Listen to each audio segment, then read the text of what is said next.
Bonjour à toutes et tous, un mot pour annoncer une structure un peu particulière pour cet épisode sur un film que j'aime beaucoup et qu'on a beaucoup tardé à faire, ce Des Hommes d'honneur de Rob Reiner de 1992. En effet, c'est un film que j'attendais depuis longtemps et il se trouve que j'ai trouvé enfin et un peu au même moment deux intervenants différents pour en parler. Et donc j'ai enregistré 2 épisodes distincts en me disant que je verrais bien ce que j'en ferais un moment plus tard. Et de fait, en les réécoutant et en les montant, je les trouve assez complémentaires. Alors le premier donc avec l'historien Nicolas Aubin qui était déjà passé par le podcast pour parler des Marines sur les enjeux de la représentation et de l'histoire du corps des Marines au début des années 90.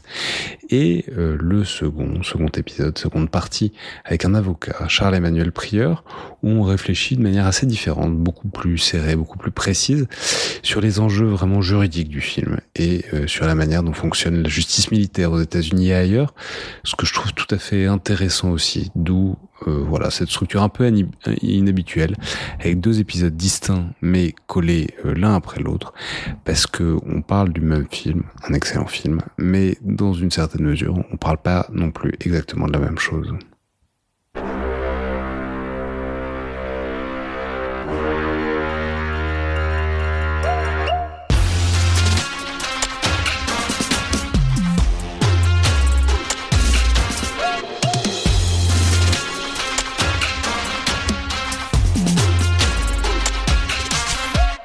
Bonjour à toutes et tous, bienvenue dans Le Collimateur, le podcast consacré aux questions de défense et aux conflits armés, un podcast associé au Rubicon et réalisé en partenariat avec le Centre des études de sécurité de l'IFRI et avec le soutien de la DGRIS du ministère des Armées. Aujourd'hui, pour ce nouvel épisode dans le bunker consacré aux films, aux séries de guerre ou sur le monde militaire, aujourd'hui encore avec Nicolas Aubin. Bonjour Nicolas. Bonjour.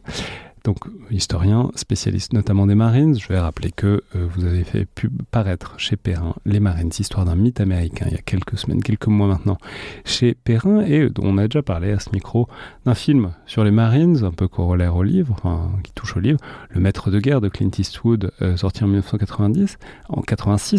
Ça, c'est un film que vous m'avez fait voir, que je ne connaissais pas. Et là, c'est un film que vous connaissiez évidemment, mais j'ai insisté pour le faire. C'est parce que, contrairement au précédent, contrairement au Maître de guerre, c'est, je trouve, un excellent film, même s'il n'est pas parfait, si le scénario n'est pas parfait, etc., c'est quand même un film très très très bien fait, très bien réalisé, et surtout incroyablement bien joué, notamment par un acteur, plus que tous les autres. C'est donc A Few Good Men, des hommes d'honneur, traduction pas forcément exceptionnelle, mais pourquoi pas.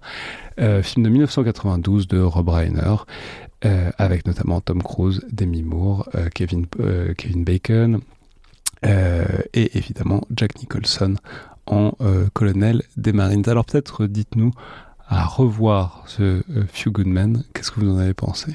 Moi j'en pense toujours beaucoup de bien. C'est toujours un film qui passe, je l'ai vu 3-4 fois, toujours avec un grand plaisir, avec la force de ce film, c'est son rythme. C'est un film de procès, mais avec certaines des plus grandes scènes de procès de l'histoire du cinéma américain, notamment la toute dernière, pour ceux qui l'ont pas vu. Il y a un crescendo où, honnêtement, quand on voit les toutes premières scènes du film avec Tom Cruise sortant de l'adolescence, prétentieux, non conformiste, complètement désinvolte, on peut craindre le pire. Et en fait, très rapidement... il a toujours été assez bon pour jouer les têtes à claques, il faut lui reconnaître ça. C'est ça. Il va basculer, quand on bascule vraiment dans le procès lui-même, Tom Cruise joue parfaitement son rôle. Demi Moore aussi, c'est un de ses meilleurs films. Et puis ne parlons pas de Jack Nicholson qui n'a que quelques scènes, mais qui à chaque fois écrase tout le monde. Et la scène finale est d'une force assez colossale. On parlait de films Malasson à propos d'Heartbreak Ridge. Là, le procès est filmé comme un duel oratoire, comme un combat oratoire, où chaque saillie est comme une rafale de mitrailleuse. On peut préciser que c'est le moment de préciser que c'est un film écrit par Aaron Sorkin, qui est le scénariste notamment de À la Maison Blanche, plus tard, qui est un scénariste qui aura une immense carrière à Hollywood. Je crois que c'est son tout premier film auquel il participe, parce qu'à la base c'était une pièce de théâtre qu'il avait écrite. Donc film, je le dis, tout le monde joue très bien, mais il y a un truc qui est toujours très marrant, c'est que c'est censé quand même être un film avec une tension sexuelle entre Tom Cruise et Demi Moore, et il y a absolument pas de tension sexuelle entre les deux. Je trouve que c'est fascinant la non-alchimie entre les deux, et Tom Cruise joue très bien, toujours à 1000 à l'heure dans un certain genre. Mais bon, c'est très amusant de le voir essayer de faire certaines choses. J'écoutais un podcast qui disait voir Tom Cruise faire semblant d'être alcoolisé, lui qui ne boit absolument pas d'alcool, c'est toujours parce qu'on voit qu'il sait pas très bien comment faire, et du coup c'est des scènes qui sont toujours assez mal jouées, mais ça vaut quand même toujours le coup. Je vais juste repréciser pourquoi c'est un film sur les Marines et pourquoi c'est particulièrement intéressant. C'est que c'est un film sur Guantanamo. Guantanamo, qui est donc une emprise qu'on connaîtra bien plus tard, qui sera de triste réputation une décennie plus tard, mais qui est une emprise américaine à Cuba, et avec un camp de Marines sur l'emprise américaine, dirigé donc par Jack Nicholson. Et c'est au sein de ce camp de Marines que se déroule un fait divers, c'est-à-dire un soldat qui meurt, et de là déclencher une enquête pour savoir pourquoi et comment il est mort. Et là-dedans, en fait, on pénètre sur... C'est un film qui a un procès énorme de la culture des Marines. Et c'est pour ça que c'est intéressant d'en parler en tant que tel, c'est que il y a souvent le terme fanatisé, ils sont fanatiques, ils sont fous, etc., avec en plus des connexions avec du racisme. Et donc, c'est un réquisitoire absolu contre la culture militaire de ce corps qu'est les Marines au début des années 90, quoi. Oui, c'est une grande réflexion sur les valeurs, sur l'honneur également. On retrouve... Je l'ai vu dans la version française, là, avant-hier, et au tout début du film, il y a une référence à l'affaire Dreyfus. Et ça fait tout le temps, c'est vrai on retrouve cette idée de valeur. Est-ce qu'il faut défendre l'intérêt supérieur de l'armée, ou en l'occurrence ici, du corps des Marines? Et le corps des Marines, pour être le corps des Marines, a besoin d'être un groupe uni, où aucune tête ne dépasse, et où celui qui est à la traîne doit être éliminé pour l'intérêt du corps?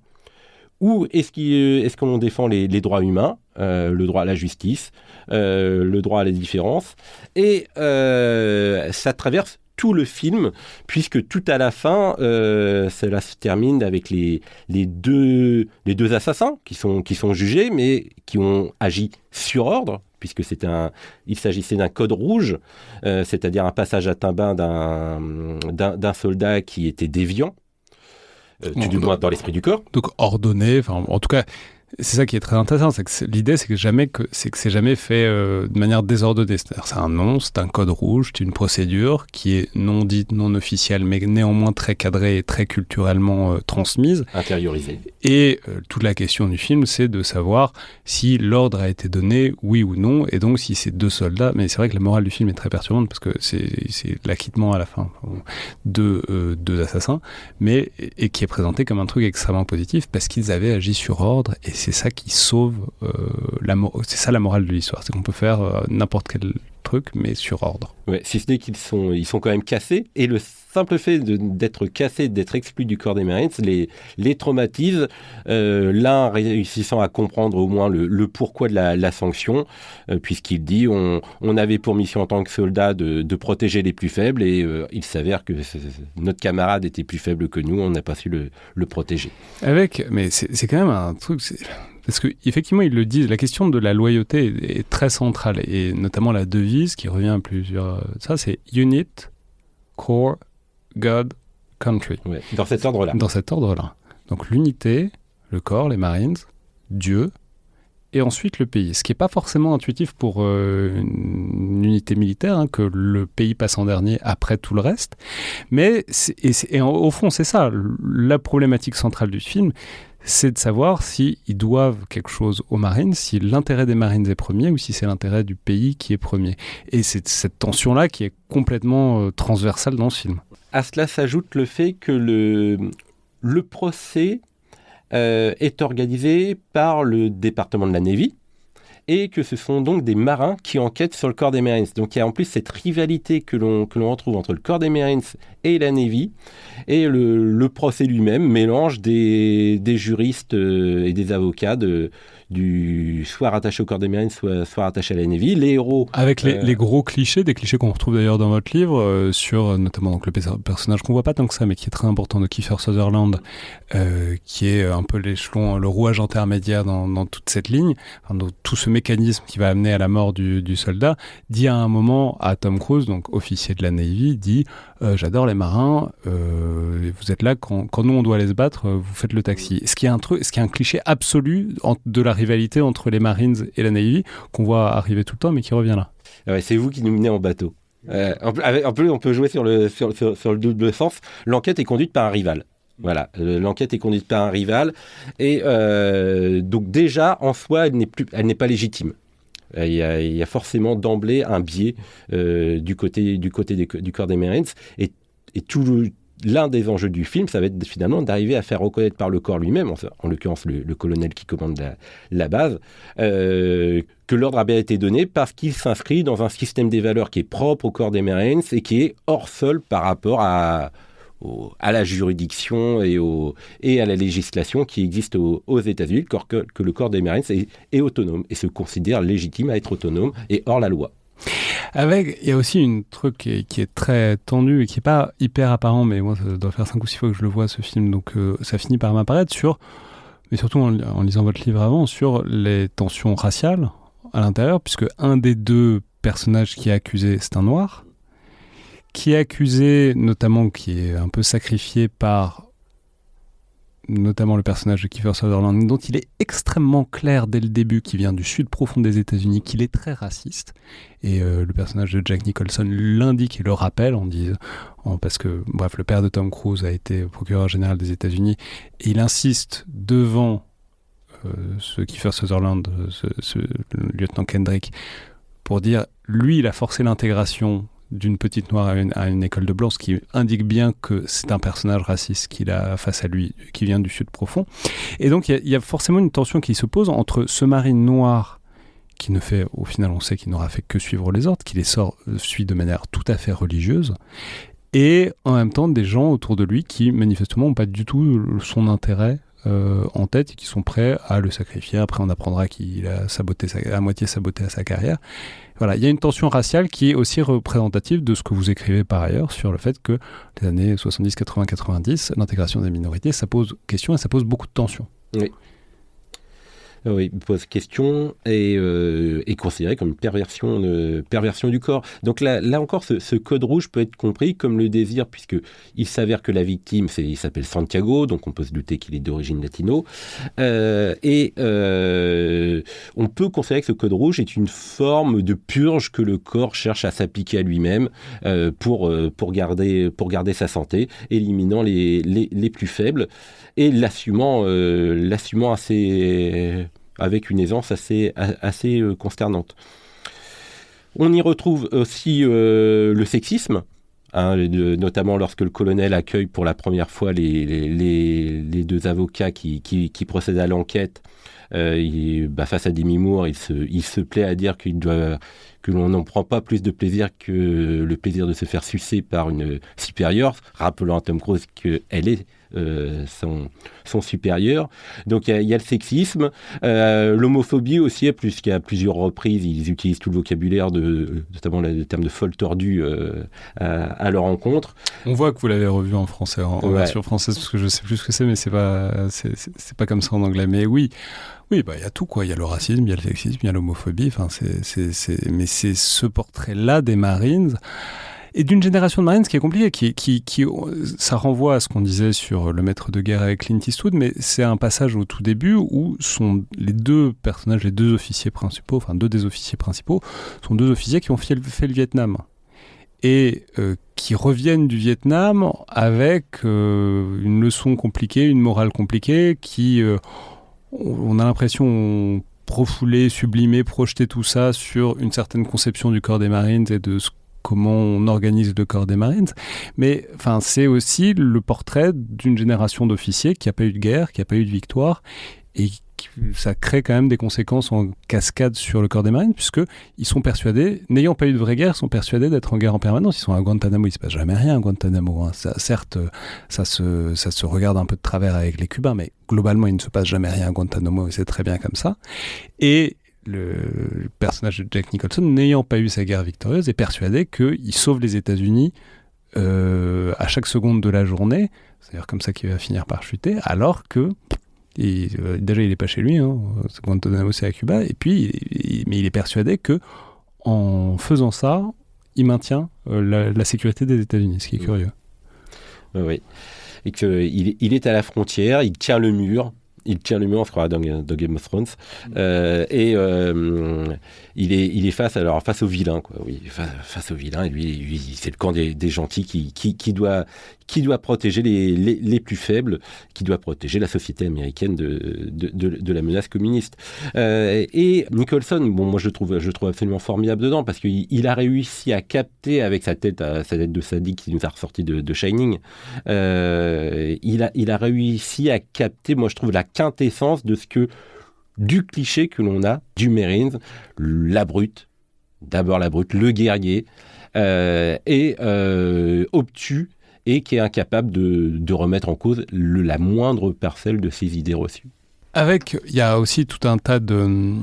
Comment dire ? Il y a aussi tout un truc qui est assez propre à l'histoire des Marines sur le temps long, c'est les connexions politiques. Et tout l'enjeu, c'est que le personnage de Jack Nicholson est promis un avenir très brillant au Conseil de sécurité nationale. Et on sent que c'est pour ça que personne ne veut prendre le risque de faire dérailler sa carrière. Et ça, vous montrez bien dans votre ouvrage que c'est une constante toute depuis la naissance des Marines. Ils grenouillent à Washington depuis toujours. C'est comme ça qu'ils ont réussi à survivre. C'est par leur connexion, par leur entrisme, au début par leur népotisme, etc. Et là, on voit, c'est encore ça, c'est certes, le grognard à Guantanamo, etc., mais aussi et surtout celui qui est extrêmement fort pour réseauter à Washington. Oui. Oui, le poste au Conseil national de sécurité, qui était d'ailleurs que les Marines ont eu très très tardivement. Ils l'ont eu dans les années 80 simplement, parce qu'auparavant ils étaient officiellement représentés par un amiral, puisque dépendant du département de la Navy, mais qui renvoie en fait, ici on retrouve cette logique de forteresse assiégée qui doit se défendre. Tu disais qu'ils étaient en guerre, mais les Marines ont toujours des ennemis. Ils ont des ennemis à Washington, ils ont des ennemis au Pentagone plus précisément, ça peut être l'armée, ça peut être la Navy, ça peut être la présidence, et aussi il y a l'idée chez eux qu'un autre ennemi c'est les médias, alors notamment depuis le Vietnam, alors que comme je le souligne dans le livre, ils ont d'excellentes relations avec les médias. Ils arrivent au contraire à les manipuler régulièrement dans leur intérêt. Ils produisent un nombre de films qui est absolument incalculable.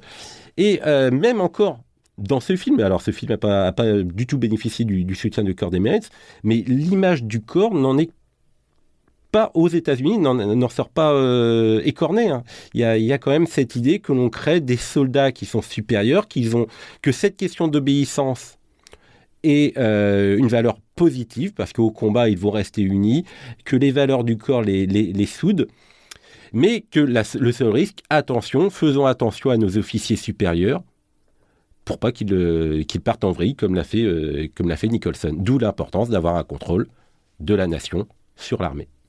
Un très très grand film donc de Rob Reiner, écrit par Aaron Sorkin, qui est, voilà, en plus qui a le grand mérite, je vais le dire, parce que moi ça me plaît beaucoup, c'est une sorte de prequel d'une série que je regardais beaucoup quand j'étais jeune, qui était Jag, qui passait sur France 2, qui était une série judiciaire. C'est à peu près exactement les mêmes personnages que dans Jag, et je suis pas certain que ce soit pas fait exprès. Enfin, je sais pas exactement quel est le lien organique entre les deux. On pourrait, je pense, continuer à gloser pendant très longtemps sur ce film, notamment toute la partie judiciaire, qui est très intéressante aussi pour une certaine pratique du droit aux États-Unis, oui, et du droit militaire.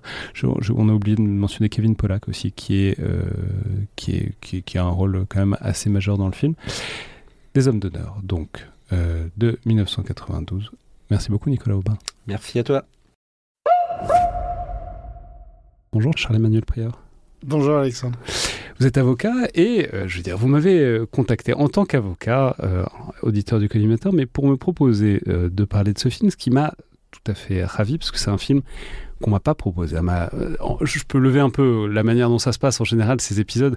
Il y a les habitués du podcast qui me disent « tu veux pas qu'on parle d'un film qui m'intéresse, etc. » Et celui-là, pour une raison que j'arrive pas à m'expliquer, personne ne me l'a proposé depuis plus de 5 ans, alors que je trouve que c'est un film vraiment fantastique. Et du coup, j'étais très content qu'un avocat m'écrive pour m'en parler, parce que c'est avant tout un film de procès, en tout cas, c'est la deuxième... Non, c'est, disons, un film de procès d'une manière générale, d'enquête puis de procès, où donc Tom Cruise joue un jeune avocat de la Navy, associé à Demi Moore pour régler, disons, autour d'un procès, autour d'une histoire de Marines, de Code Red. On reviendra évidemment sur tout ça.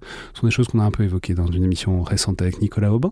Alors peut-être dites-nous, en tant qu'avocat, qu'est-ce qui vous a particulièrement intéressé dans Des Hommes d'honneur ? Alors, c'est effectivement un film de procès. Ça, c'est la première caractéristique. Un film de procès à l'intérieur de l'armée américaine, du corps des US Marines. C'est intéressant parce qu'on voit la façon dont le droit américain et les juridictions américaines sont organisées d'un point de vue du droit pénal. L'une des thématiques, c'est la recherche de la vérité. Et c'est ça qui est très intéressant dans le film, c'est que on voit exactement la façon dont les États-Unis voient cette idée qui est de la recherche de la vérité dans le procès pénal. Comment est-ce qu'on arrive, par le biais d'une juridiction, par le biais d'un rapport de force entre deux parties, c'est ce qu'on voit bien, à dégager une éventuelle vérité. Et on peut le comparer avec ce qu'on connaît de la façon dont le droit français est organisé, les juridictions françaises tentent de faire la même chose, c'est-à-dire la recherche de la vérité dans le droit pénal. Et là, on voit qu'en réalité, on constate des grosses différences et une vraie différence de culture. Donc, d'un point de vue juridique... Là, on peut dire, parlons-en très rapidement, c'est quand même la scène finale qui est sans doute une des plus grandes scènes de procès des 50 dernières années, avec Jack Nicholson, le célèbre « You want the truth, you can't handle the truth ». You want answers? I think I'm entitled. You want answers? I want the truth! You can't handle the truth! Son, we live in a world that has walls, and those walls have to be guarded by men with guns. Who's gonna do it? You? You, Lieutenant Weinberg? Ça étant Jack Nicholson qui craque à la barre, littéralement, face à Tom Cruise. Et donc c'est ça, l'idée de la manifestation de la vérité, c'est quelqu'un qui craque sous serment à la barre et qui, du coup, lâche la vérité dans une affaire, quoi. Oui et non. Ça, j'allais dire que c'est la partie la plus cinématographique de l'analyse. Et effectivement, ça donne une citation extrêmement connue dans l'histoire du cinéma américain. Effectivement, il est régulièrement cité dans les 10 ou dans les 15 plus grandes citations, les plus grands monologues des films américains. Mais ça, je dirais, c'est la partie un peu plus cinéma. Ce qui est intéressant, ce sont aussi les citations qu'il y a avant, la façon dont justement il se construit. Ça, c'est vraiment l'aboutissement. Pour le coup, quelqu'un qui craque, entre guillemets, dans une audition, on peut le retrouver dans un procès pénal français, un peu comme dans un procès américain. La différence se situe pas là. Elle marche très bien en termes de cinéma, mais ce que je trouve intéressant, c'est plus la construction avant, dans le rôle de chacun. Le film, il est servi d'abord par des très très bons acteurs. Vous les citiez.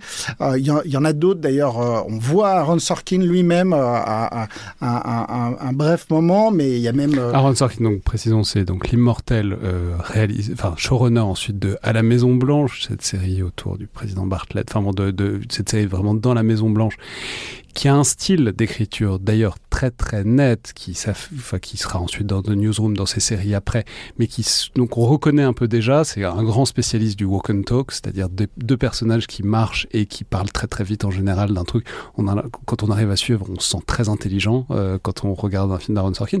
Mais Aaron Sorkin, c'est son premier film, d'ailleurs qu'il ne réalise pas, et qui vient d'une pièce de théâtre qu'il a écrite pour Broadway. Exactement, c'est l'histoire initiale, c'est son premier travail, et il trouve l'idée dans une discussion avec sa sœur, qui est elle-même dans ce corps juridique dont on parlera, qui s'appelle le JAG, et qui apprend une histoire qui est très ressemblante d'un bizutage en fait qui s'est mal passé sur la base américaine de Guantanamo. Et c'est en fait en écoutant sa sœur raconter cette histoire qu'il a l'idée et qu'il va rédiger très rapidement une pièce de théâtre qui effectivement va très bien marcher à Broadway et qui va être très vite adapté au cinéma. On peut dire tout fait très vite avec Aaron Sorkin parce qu'il est absolument notoire qu'il était cocaïnomane au dernier degré pendant ces années-là. Il en a beaucoup parlé après et donc il répète tout le temps que en fait il bossait comme un âne et il bossait très vite tout le temps parce qu'il était complètement défoncé tout le temps. Mais bon, c'est effectivement, mais c'est le début de sa carrière. Il va faire effectivement juste après, il va faire Le Président à Miss Wade de Rob Reiner aussi, qui est aussi un film sur déjà la Maison Blanche. C'est quasiment les premiers. Alors pour le coup, c'est quasiment une bluette. Le Président et Miss Wade, c'est une comédie romantique, mais on voit déjà l'intérieur de la Maison Blanche et on voit déjà ce qui va devenir The West Wing. The West Wing, il va en faire effectivement, c'est 155 épisodes sur 7 saisons et lui va en faire au moins 4. Pareil, avec des citations absolument fantastiques dans la rédaction et dans les monologues qui sont faits par les différents acteurs. Et après, il va non seulement écrire, mais après, il va réaliser Les 7 de Chicago, par exemple, ou Le Grand Jeu, qui est un film sur le poker, qui est très, très réussi. Mais voilà, ce sont à chaque fois des films où il y a un scénario très construit, très rédigé, généralement des monologues et beaucoup de citations. Et ça, c'est vrai qu'il y a beaucoup de choses citables, en tout cas, parce qu'il y a un sens de la formule. Ouais. Et il travaille surtout, effectivement, sur le sens de la formule, de la réplique de deux personnages qui se parlent. C'est ce qu'on voit beaucoup dans West Wing, avec en plus des travelling, où on les voit parler tout en marchant. C'est ce que vous décriviez, le walk and talk.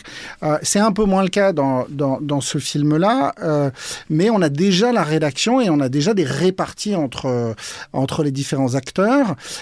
Et dans ces réparties, c'est là où on voit le rôle de chacun. Donc on a effectivement Tom Cruise qui est dans le corps qui est un militaire lui-même et qui va être choisi comme étant l'avocat de 2 soldats qui sont accusés de meurtre. Et ils vont devoir avoir un avocat.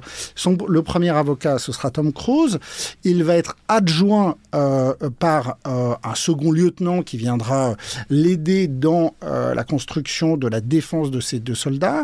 Il va être rejoint aussi par Demi Moore, qui a elle aussi un rôle un peu intermédiaire, mais quasi d'avocate. Donc c'est une équipe de 3 avocats. Et en face de cette équipe-là, on a Kevin Bacon, qui lui est le procureur. Et là, on voit bien les relations entre les deux, entre Kevin Bacon qui défend l'État et qui dit, il y a un certain nombre de citations connues, moi je défends mon client qui est l'État américain contre ces 2 soldats et mon client a un dossier, my client has a case, et je veux, entre guillemets, les faire condamner. Et on voit bien que lui, il est dans un rôle, on est dans la confrontation entre une équipe de défense et un procureur qui n'a qu'un seul objectif, c'est d'atteindre la condamnation. Une fois qu'on est passé à un certain stade, et c'est là que c'est intéressant et que ça touche aux spécificités du système américain, c'est qu'il y a toute la première partie, en fait, le film se déclenche une fois qu'on a abandonné la possibilité de l'arbitrage, enfin en tout cas de l'arrangement.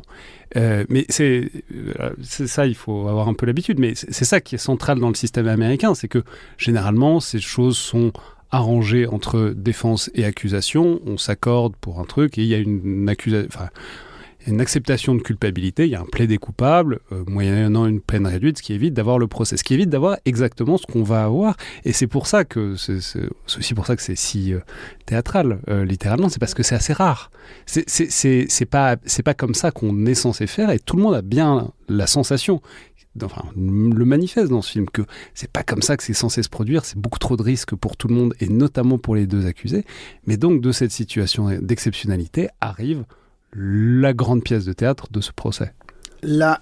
Effectivement, dans le système américain, dans le système pénal américain, la façon de rechercher la vérité, c'est une confrontation entre 2 parties. Le juge est un arbitre entre ces deux parties. La partie, c'est l'accusé, ses avocats, et de l'autre côté, encore une fois, le procureur qui est en fait l'avocat de l'État.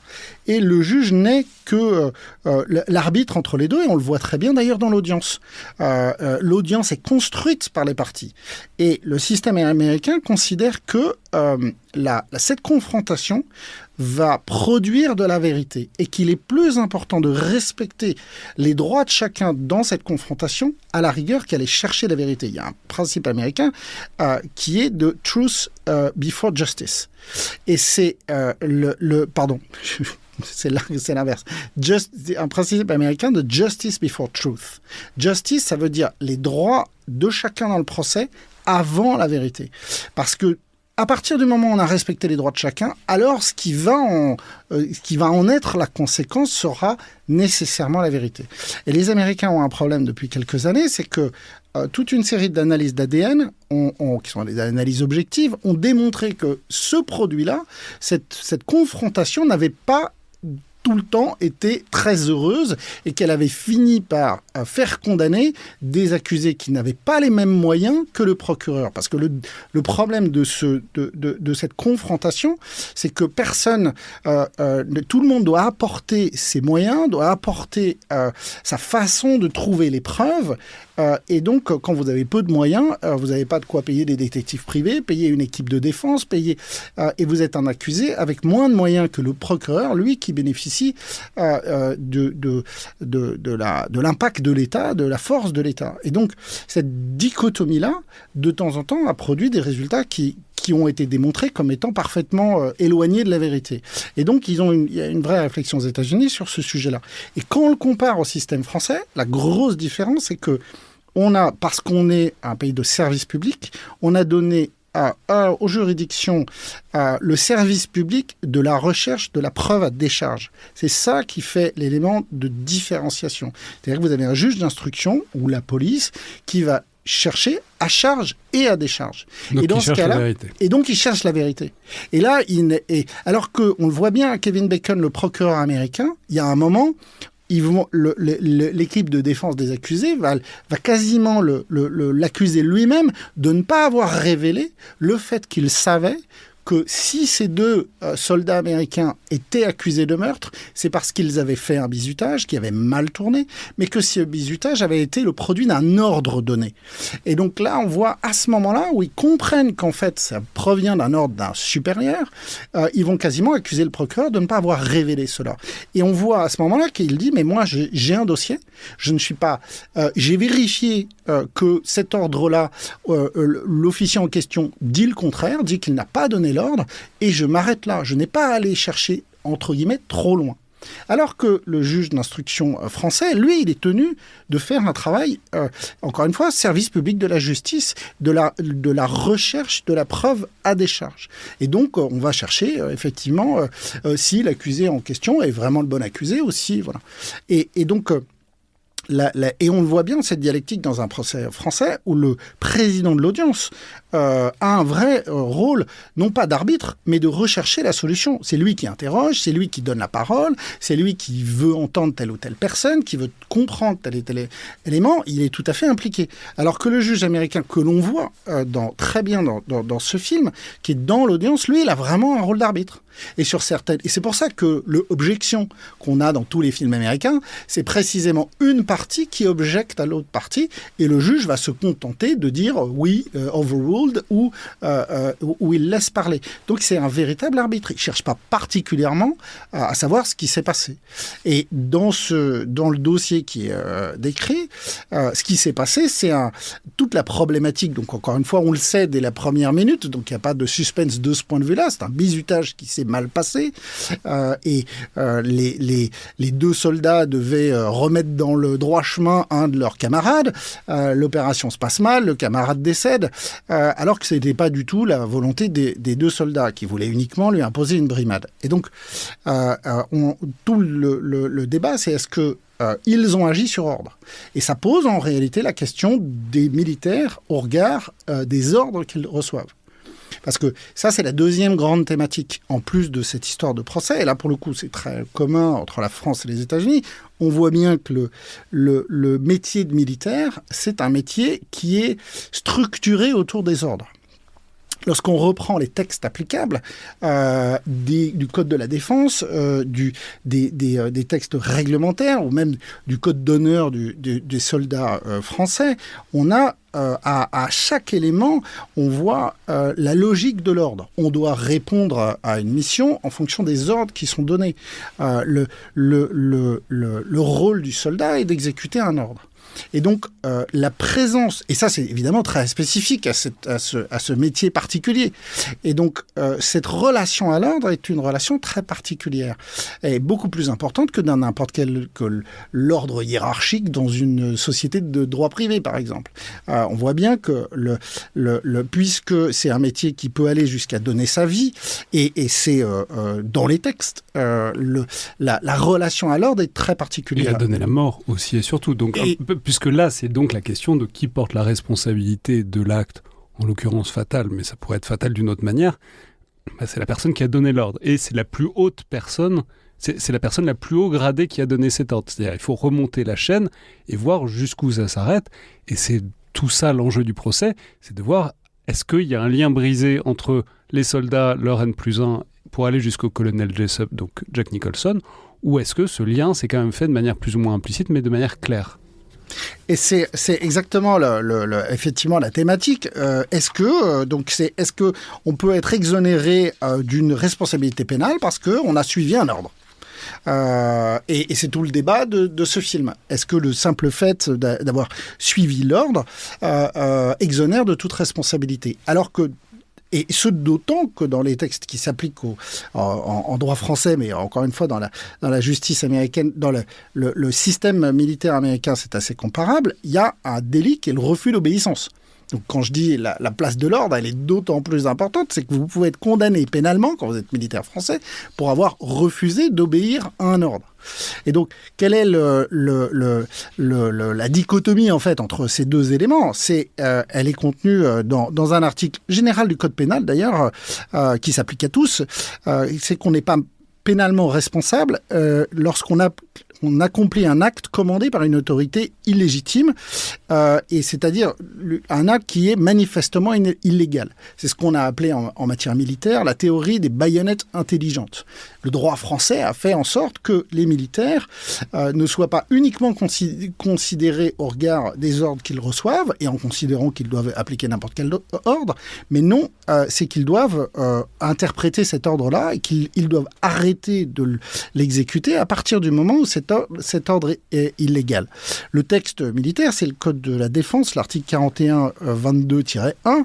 Les militaires doivent obéissance aux ordres de leurs supérieurs et sont responsables de l'exécution des missions qui leur sont confiées. Donc on voit bien que c'est le principe, c'est la base du système légal qui s'applique à eux. Toutefois, il ne peut leur être ordonné et ils ne peuvent accomplir des actes qui sont contraires aux lois, aux coutumes de la guerre et aux conventions internationales. La responsabilité propre des subordonnés ne dégage leurs supérieurs d'aucune de leurs responsabilités. Donc on a le principe, l'exception. Je ne dois pas exécuter un ordre contraire aux lois, contraire aux coutumes de la guerre et contraire aux conventions internationales, ce qui est assez large. Donc, convention internationale, on voit bien, mais ça veut dire que tout soldat doit les connaître, et donc doit connaître les limites de son engagement. Les coutumes de la guerre, c'est même un concept encore plus large, et là encore, il y a un vrai degré d'appréciation, et contraire aux lois, là encore, c'est assez clair comme limite. Mais donc voilà, ça nécessite bien une interprétation. Et en fait, c'est d'ailleurs le sujet de ce film. C'est qu'on verra dans le déroulé comment la culpabilité est reconnue ou non en fonction de ce critère. Et alors, j'ai cherché en jury... L'acte est absolument manifeste et personne ne le conteste. Donc 2 soldats ont fait un homicide involontaire. Ça, c'est très clair pour tout le monde. La seule question de ce film, c'est où est la responsabilité pénale? Voilà. Est-ce que, puisque c'est venu du commandant en chef de la base de Guantanamo, est-ce que on devait l'appliquer sans réfléchir? Et est-ce que ça exonère la responsabilité propre? Avec une question qui est là-dedans, par ailleurs, fascinante, c'est est-ce que c'est le droit en temps de paix ou le droit en temps de guerre qui s'applique? Puisque c'est pas exactement la même chose pour les militaires. Mais les États-Unis ne sont pas en guerre à ce moment-là, mais pour ce Marines un peu allumé qui est le colonel Jessup, il est à Cuba sur une base américaine avec des Cubains pas loin, donc il est ontologiquement, structurellement en guerre, et du coup, sensiblement les mêmes règles d'engagement et de discipline qu'au Vietnam, quoi. Or, c'est techniquement pas tellement comme ça que c'est censé marcher, mais les Marines, il est aussi très apparent que chez les Marines, que dans tout le film, les Marines sont considérés comme un peu allumés et que manifestement, on ne peut pas tout à fait leur exiger les mêmes choses qu'au reste de la population, quoi. Alors absolument, et en préparant l'émission, j'ai cherché un peu sur cette logique. Ce qui est derrière ça, c'est la troisième thématique, c'est l'éthique et la morale. C'est comment est-ce que l'éthique et la morale ont un impact sur la façon dont les militaires dans les différentes armées peuvent exercer leur mission. Vous avez un article du général Yakovlev qui date un peu, qui est de 2006, qui est exactement sur cette thématique-là. Il compare les textes applicables aux différentes armées françaises, allemandes, anglaises, américaines et soviétiques à l'époque, sur quelle est la mission de chacun dans les textes et est-ce que l'éthique et la morale ont une place. Et ce qu'il démontre de façon très intéressante, c'est que précisément, globalement, toutes les armées ont le même rapport avec des éléments un peu plus individuels d'un côté ou collectifs de l'autre, mais il y a une grosse différence, c'est l'armée américaine. Et particulièrement les US Marines. Et particulièrement ce fameux texte qui s'appelle « This is my rifle », le credo des Marines américains, qui est toujours applicable aujourd'hui. C'est un espèce de texte très individualiste sur la relation entre le soldat et son fusil. On en a parlé dans l'émission avec Nicolas Aubin, mais il y a un truc...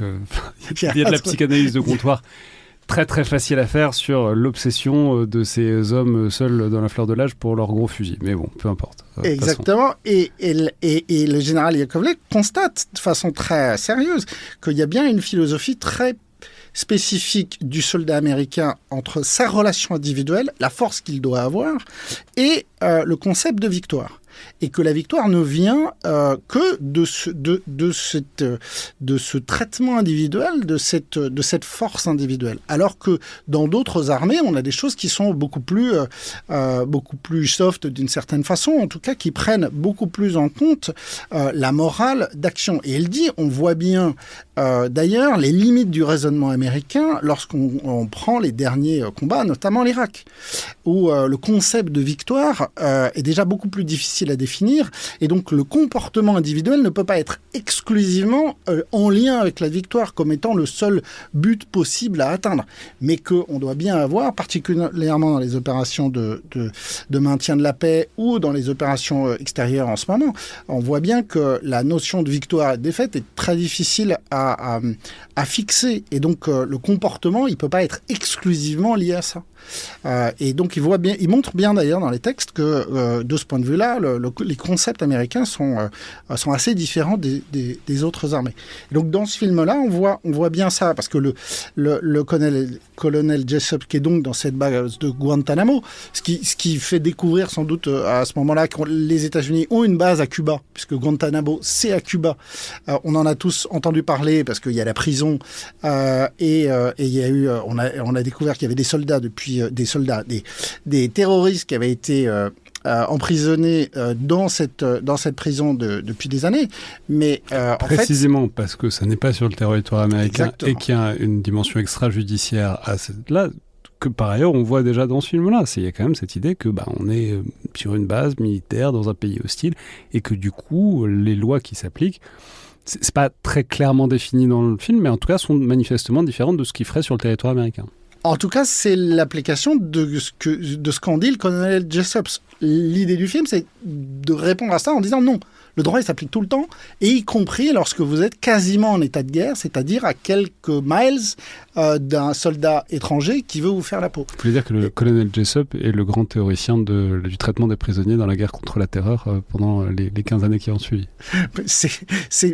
On peut honnêtement s'interroger. Lorsqu'on regarde le film aujourd'hui, ça date de 92, mais effectivement, la base de Guantanamo, elle a été choisie pour ça. Elle est en territoire cubain.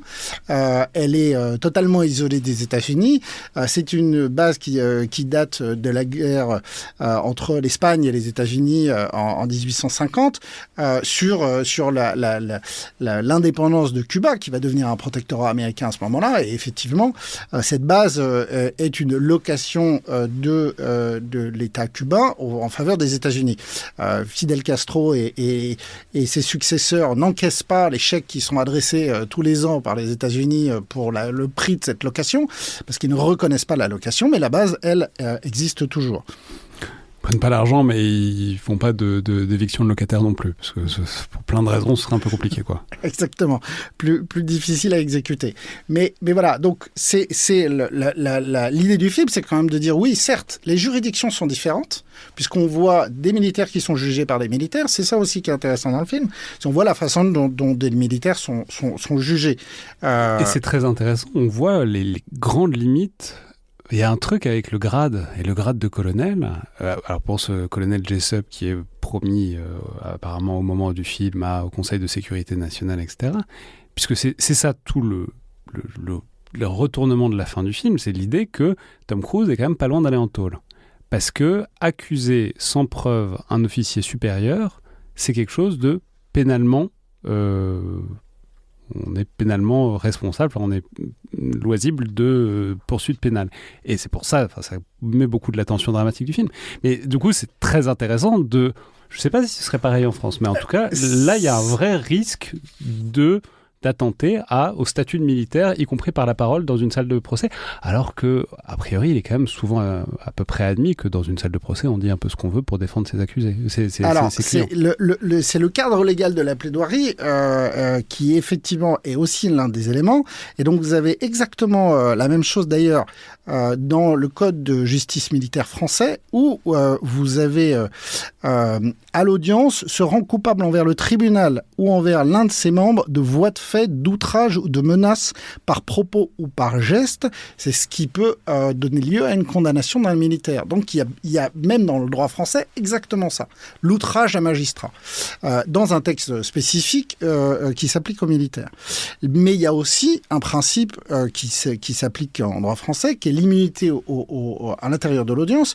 C'est notamment sur la loi de 1881 sur la liberté de la presse et ses exceptions. Et il y a dans les exceptions, dans les immunités de parole, vous avez l'immunité à l'Assemblée nationale, les parlementaires, mais vous avez eu aussi l'immunité dans la plaidoirie. Un avocat, globalement, peut à peu près, s'il est sur le sujet de son contentieux, il peut à peu près dire ce qu'il veut. Et le risque d'outrage, elle est en réalité très limitée. Mais c'est aussi un des sujets. Et donc, ça existe en droit français, donc il y a une forme de limite, mais majoritairement, on est quand même plutôt dans l'immunité lors de l'audience. Mais voilà, pour les militaires, il y a cette condamnation possible sur un texte spécifique du Code de justice militaire. Donc il y aurait aussi ce risque-là. Donc, et on voit bien effectivement que c'est le rapport à l'ordre.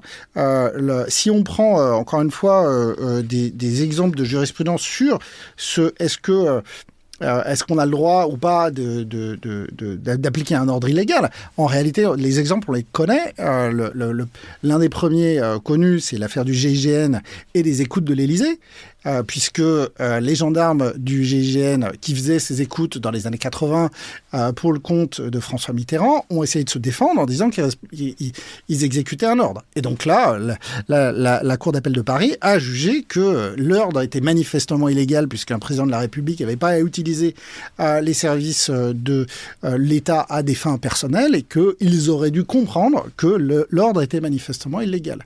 Et donc ils ont été condamnés et pas exclus de condamnation, notamment au regard de ces textes-là. On a la même chose sur les paillotes corses, où là encore, vous vous rappelez cette affaire où des gendarmes avaient été incendiés, des paillotes illégales qui avaient été construites de façon illégale, et les gendarmes s'étaient défendus en disant qu'ils répondaient à un ordre donné par une autorité hiérarchique supérieure. Là aussi, on leur a indiqué que évidemment l'ordre était illégal et que c'était manifeste. Mais ça pose une question qui est intéressante là-dedans, c'est celle de l'acculturation des militaires à ces principes-là, puisque ces principes-là n'ont d'effectivité que si tout le monde en est bien conscient et tout le monde connaît ses droits et ses devoirs là-dessus, ce qui pose une question sur laquelle je n'ai aucune compétence, mais quelles sont les formations juridiques délivrées dans les armées, pas que françaises, dans toutes les armées, à quel niveau et pour quel type de personnel est-ce que ça se fait ? Est-ce qu'on forme pareil un officier, un sous-officier et un soldat du rang ? Intuitivement, je dirais que non, mais en même temps, j'en sais rien. Parce que le seul moyen que ces choses-là, que le droit ait une effectivité sur le terrain, c'est l'éducation au droit, c'est pas les poursuites ultérieures.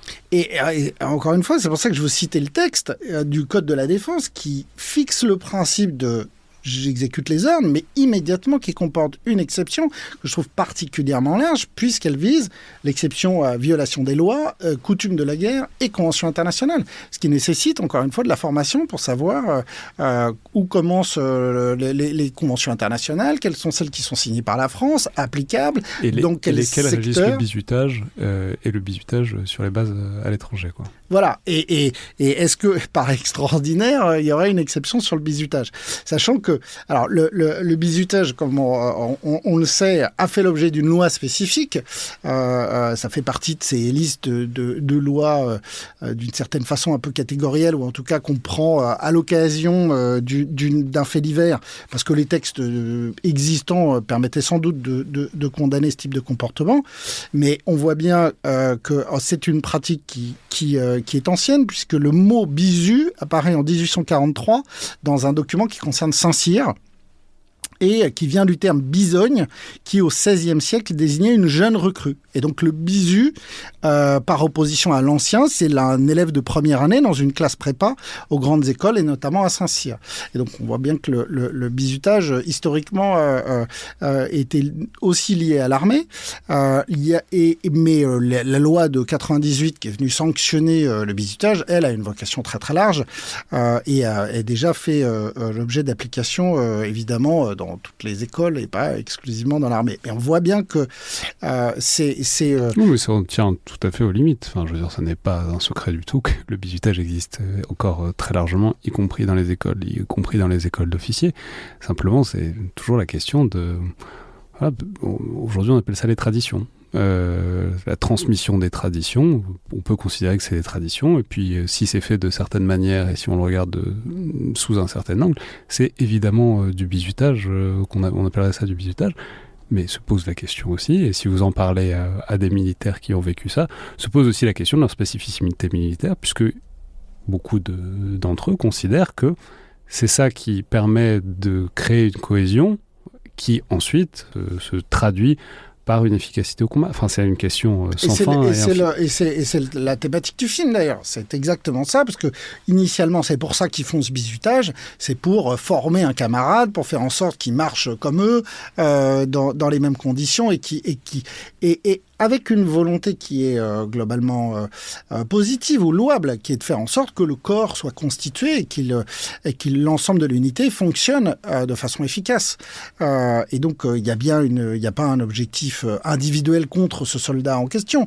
Il y a la volonté de faire en sorte que l'institution ou le régiment fonctionne, ou la section en l'espèce fonctionne correctement. Et donc, c'est le débat. Comment est-ce qu'on réussit à créer une émulation collective qui est absolument nécessaire pour exécuter la mission. Si on veut défendre un peu le colonel Jessup, c'est la mission du militaire a une nature particulière. Et on voit bien si on veut défendre le colonel Jessup, on voit d'ailleurs que même dans les scènes où il donne l'ordre, c'est notamment, je pense, la scène où il est avec Kiefer Sutherland et son sous-officier, enfin son adjoint, il le dit d'une manière qui n'est pas touchante. Il le dit, on ne peut pas le laisser repartir sans l'avoir formé. Maybe, and I'm just spitballing here, Maybe we have a responsibility as officers to train Santiago. Maybe we as officers have a responsibility to this country to see that the men and women charged with its security are trained professionals. Yes, I'm certain that I read that somewhere once. And now I'm thinking, Colonel Markinson, that your suggestion of transferring Santiago, while expeditious and certainly painless, might not be, in a manner of speaking, the American way. Santiago stays where he is. We're going to train the lad. John, you're in charge. Santiago doesn't make 4646 on his next proficiency and conduct report. And I'm going to blame you. Then I'm going to kill you. Et il n'a pas l'air de mentir. Enfin, il a une tête de sadique parce que c'est Jack Nicholson et qu'il a toujours l'air d'avoir égorgé un chiot avant, quoi. C'est comme ça qu'il fait. Mais à part ça, la manière dont c'est tourné donne en tout cas l'idée que c'est quand même un truc qui est assez universellement répandu, cette idée que en les brimant, on les forme. Oui, et je pense que lui, il accentue pas sur la brimade, il accentue effectivement sur il faut le former. On peut pas, comme vous l'avez dit, on peut pas laisser repartir un soldat qui est pas au niveau, d'une certaine façon, puisque la seconde hypothèse qui lui est proposée, c'est de le transférer de la base pour l'envoyer dans une autre base. Et il dit, on va pas se défaire des mauvais éléments, on va les former. Simplement, il utilise une méthode de formation un peu archaïque. Mais la logique est celle-là. Et effectivement, il dit bien, là encore, si on veut essayer de le défendre, il explique bien qu'on ne peut pas avoir exactement la même vision lorsqu'on est à Washington et lorsqu'on est à 100 mètres d'une armée étrangère et dans un état de quasi-guerre. Et ça, d'une certaine façon, on peut comprendre, on peut avoir une certaine sympathie sur le fait que l'état où on se trouve a nécessairement un impact sur la façon dont la mission doit être exécutée. Ceci étant, dans les textes, c'est pas si évident. C'est-à-dire que autant la justice militaire en temps de paix et en temps de guerre, elle est différente, puisque en temps de paix, on a des juridictions de droit commun aujourd'hui qui s'appliquent avec des formations spécialisées pour les militaires, mais sinon on utilise les juridictions de droit commun, alors qu'en temps de guerre, on va basculer dans des juridictions d'exception. Mais sinon, sur le droit applicable, globalement, il n'y a pas un énorme changement. Et donc, c'est là toute la difficulté pour les militaires d'exercer leur mission, parce qu'il n'y a pas de dérogation au moment de faire la guerre par rapport à un certain nombre de principes qui s'appliquent. Merci beaucoup, Charles-Emmanuel Prieur. Merci à vous. Donc rappelons les références de cet excellent film Des hommes d'honneur de 1992 de Rob Reiner, qui doit être disponible à peu près sur toutes les plateformes désormais.